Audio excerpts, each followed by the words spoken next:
نحمده ونصلي على رسوله الكريم اما بعد السلام علیکم ورحمۃ اللہ وبرکاتہ.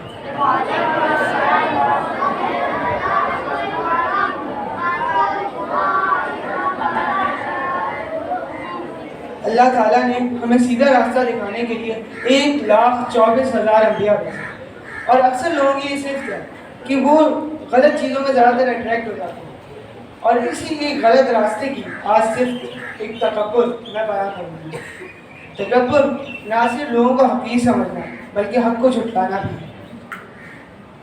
ایک حدیث میں آتا ہے کہ وہ شخص جنت میں نہیں جائے گا جس شخص کے دل کے اندر رائے کے دانے کے برابر بھی تکبر ہو. تکبر 3 چیزوں پر کیا جاتا ہے: اللہ کے بندوں پر تکبر, اللہ پر تکبر, رسول اللہ صلی اللہ علیہ وسلم پر تکبر. اللہ پر تکبر کرنا ایسا ہے کہ آپ اللہ کے معاملے میں آ کے اکڑ جائیں, جیسا کہ فرعون کی ہمیں مثال ملتی ہے. فرعون نے کہا تھا انا ربکم الاعلی, میں سب سے بڑا رب ہوں. اور ایسی ہمیں ایک مثال ابلیس کی ملتی ہے جو آج تک ذلیل و رسوا ہو رہا ہے صرف تکبر کے لیے. اور ہمیں رسول اللہ صلی اللہ علیہ وسلم پر تکبر ایسے ہے کہ ہمارے پاس کوئی صحیح حدیث جو حق ہے اور ہم اس کی اطاعت نہ کریں تو بے شک ہم تکبر میں مبتلا ہو چکے ہیں. ایک روایت میں آتا ہے کہ صحابہ نے پوچھا کیا نیا جوتا پہننا یا نیا کپڑا پہننا یہ سب تکبر ہے؟ تو رسول اللہ صلی اللہ علیہ وسلم نے فرمایا اللہ تعالیٰ خوبصورت ہے اور خوبصورتی کو پسند کرتا ہے. اور جہاں تک تکبر کی بات ہے, تکبر تو حق کو جھٹلانا اور لوگوں کو حقیر سمجھنا ہے. اللہ کے بندوں پر تکبر کرنا ایسا ہے کہ آپ جیسے ہی لوگ آپ ان کو حقیر سمجھنا شروع کر دیں اور آپ ان کے ساتھ مل جل کے بیٹھنا, باتیں کرنا, سب کچھ بند کر دیں اور بالکل ہی مغرور ہو جائیں. اللہ کے بندوں پر تکبر 3 چیزوں کے ذریعے کیا جاتا ہے, اکثر 3 چیزوں کے ذریعے کیا جاتا ہے. مال کے ذریعے ایسے ہے کہ ایک مالدار شخص جو کسی غریب کے ساتھ بیٹھنے, مل جل کر بات کرنے, دوستی کرنے, بلکہ اسی محلے یا گاؤں کہیں سے بھی گزرنے میں ہچکچاہٹ محسوس کرے تو بے شک وہ مغرور ہو چکا ہے اور بہت سے بڑے فتنے تکبر میں مبتلا ہو چکا ہے. اور دوسرا جو جمال کی ذریعے تکبر ہے وہ صرف اکثر عورتوں میں دیکھی جاتی ہے. یہ صرف جیسے کہ ایک خوبصورت عورت اپنے سے نیچے بدخوبصورت عورت کو حقیر سمجھے اور اس کی بات رد کرے یا پھر اس کو اپنے جیسا نہ سمجھے تو بے شک وہ تکبر میں مبتلا ہو چکا ہے.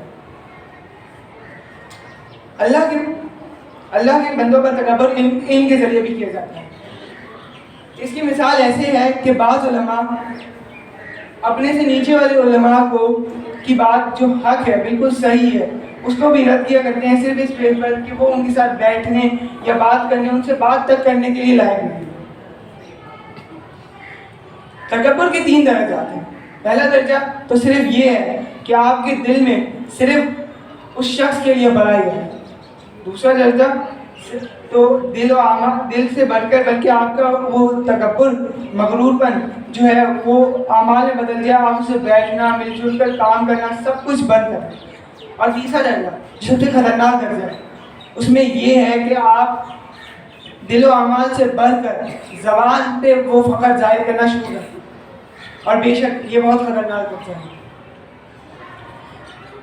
تکبر کا علاج علمی لحاظ سے تو یہ ہے کہ جب بھی آپ کے دل میں برائی آئے تو آپ یہ سمجھیں کہ اس برائی جو ایک فن کی وجہ سے آتی ہے, اس فن میں میرا خود کا کوئی ہاتھ نہیں, یہ صرف اللہ سبحانہ و تعالیٰ کی دین ہے اور اس میں میرا خود کوئی ہاتھ نہیں ہے. اور عملی لحاظ سے تو یہ ہے کہ آپ اس شخص سے جس کے لیے آپ کے لیے برائی آ رہی ہے, یعنی آپ اس کو اپنے آپ کو اس سے بڑا سمجھ رہے ہیں, تو آپ اس شخص سے بیٹھنا, مل جل کر باتیں کرنا, دوستی کرنا شروع کریں تو آپ بے شک اس تکبر سے بچ جائیں گے. اب اس تکبر کو ہم اپنے اسکول کی حالات سے ریلیٹ کرتے ہیں کہ جیسے ہمارے استاد ہمیں سلام کرتے ہیں اور ایک طالب علم اس کے سلام کا جواب نہ دے صرف اس شخص اس وجہ کے لیے کہ وہ مغرور میں آ جائے اور ہچکچاہٹ محسوس کرے اور وہ بات نہ کرے, صرف مغرور کی وجہ سے کہ یہ استاد میں ان سے بات ہی کیوں کروں. اور اس کے حوالے سے ہمیں ایک حدیث بھی ملتی ہے کہ اسلام حدیث میں آیا کہ سلام میں پہر کرنے سے ہم تکبر سے رہا ہو جاتے ہیں. اور اس کی دوسری مثال ایسے ہے کہ ایک اول ترین بچہ جو ہر فیلڈ میں اول ہے, ہر پیشے میں اول ہے, اور ایک ایوریج بچہ جو ہر چیز ہر پیشے میں اول نہیں ہے, مطلب اتنا خاصا پڑھنے والا یا لکھنے والا یا کھیلنے والا نہیں ہے. اب وہ اول ترین بچہ اس ایوریج بچے سے بات کرنے میں کترائے یا اس سے بات دوستی تک کرنے میں کترائے اس وجہ سے صرف کہ یہ میرے جیسا پڑھتا لکھتا کھیلتا ویلتا نہیں ہے, اس لیے میں اس سے بات نہیں کر سکتا.